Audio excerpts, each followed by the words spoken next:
Je vais donner la parole à Jean Montagard pour qu'il nous présente le buffet. Nous allons entendre le mot final de M. Alameldine.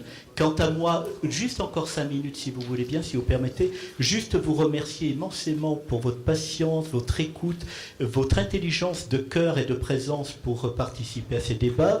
Vous dire que quant à moi, ce que je retiens, c'est que la restauration scolaire, comme toute restauration collective, elle est prise en sandwich entre la responsabilité publique des États, des collectivités et le choix individuel des individus et de leurs parents, etc. Donc c'est une articulation, je reconnais, complexe, mais il me semble, et je prône là pour l'activité qui est la mienne, mais celle de quelques-uns d'entre nous autour de cette table, qu'il y a place à une éducation nutritionnelle et une éducation à la santé qui me semble la seule voie intelligente pour ne pas criminaliser les comportements, mais donner à comprendre pour que chacun librement choisi, sans pression et sans dogmatisme, puisse aborder une diversité alimentaire qui soit au bénéfice de sa santé, de la planète et de la relation aux autres. C'est pas rien parce que ça mobilise une nouvelle culture, une nouvelle politique. Ça demande de défragmenter les esprits. Je trouve qu'on est trop cloisonné, non pas ici autour de cette table, mais d'une façon générale dans nos politiques de santé publique comme de santé environnementale. Et donc nos enfants méritent, me semble-t-il, pas moins que cet effort. Je compte sur vous, les unes, les uns, les autres, en vous remerciant beaucoup. Il m'appartient aussi de remercier notre partenaire qui nous a fait confiance pour cette table ronde, le pays de Haute-Provence, en la personne de M. Alameldine et Mme Carl. Merci aussi à Cédric Padovani, que vous ne voyez pas, mais qui est le régisseur de cette salle, et sans lequel mon taux de pulsation cardiaque aurait triplé et explosé, tant il y a des éléments de stress, et qui gère avec infiniment d'accueil et de disponibilité les questions techniques de sonorisation, de son.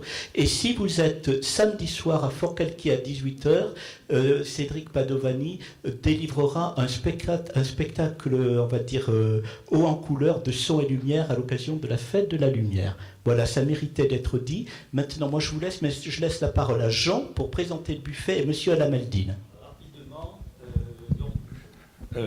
en entrée, il y a un panel de préparation. Donc vous avez une salade de riz aux épices qui a été liée avec une émulsion de tofu et huile d'olive et qui donne une consistance de mayonnaise. Ensuite, une salade de lentilles qui vous rappellera un petit peu les parfums du Liban. Ensuite, une salade de pommes de terre classique, que généralement a toujours beaucoup d'adhésion, la mayonnaise œuf dur classique. Un velouté de potimarron au gingembre, des pois chiches en salade avec des champignons, au vinaigre de vin, une salade de pâtes. Alors, les pâtes au petit épeautre sont excellentes. Le problème au niveau des cuissons, c'est que comme la petite épeautre renferme moins de gluten, évidemment, il faut faire très attention à la cuisson. Là, elles sont servies en salade avec une émulsion de brocoli et d'huile d'olive. Ensuite, vous avez une petite salade endive, noix, pommes, fruits, comté classique.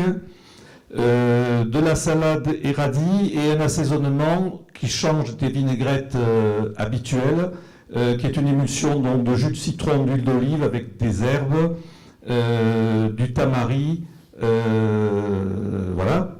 L'api saladière, là aussi l'api saladière, farine de petite épeautre excellente, mais qui développe moins qu'une farine de blé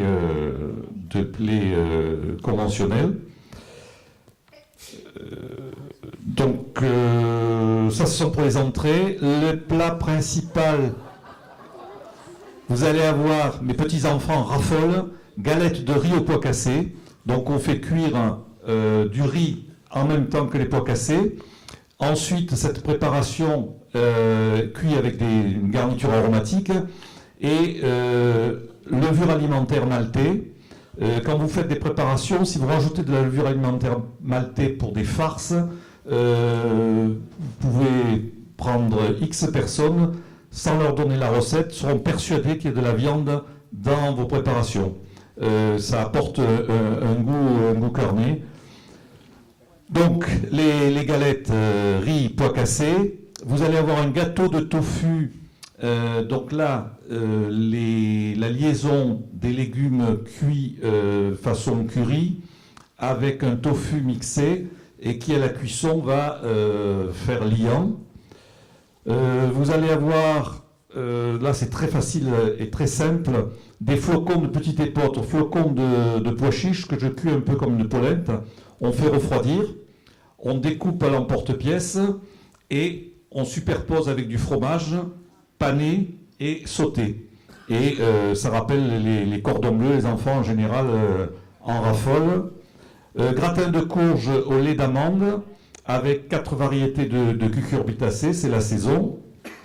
Un couscous de petite épeautre, le couscous de légumes classique, et la petite épeautre en couscous avec raisins secs, amandes.